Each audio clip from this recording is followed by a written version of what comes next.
Bonjour à tous. Alors une petite vidéo, euh, toujours en nature, c'est ce que je préfère maintenant le plus possible, dès que je peux et que j'en ai envie. Petite vidéo pour vous parler de la réconciliation métaphorique, notamment en hypnose. Une technique et un protocole, ma foi, assez simple dans sa causalité, mais qui demande quand même un effort pour aller chercher les deux parties en soi qui nous concernent, c'est-à-dire la partie la plus mauvaise, on va dire, en souffrance, et puis la partie la plus positive de soi.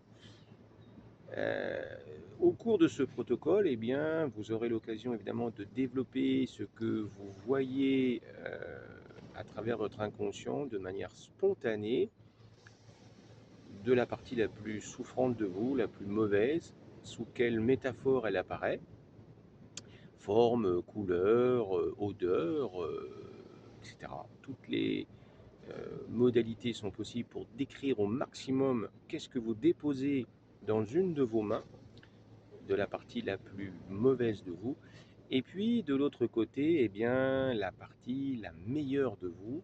Qu'est-ce qui apparaît de la même manière, spontanément, et qu'est-ce que vous avez envie de déposer dans l'autre main.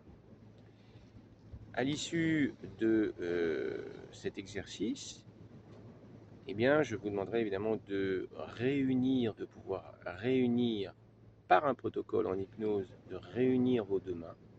Et lorsque vous aurez réussi à les bouger, à les ramener, à les réconcilier, à les unir, eh bien, les ramener tout simplement vers votre cœur, deuxième cerveau, et siège également de nos émotions.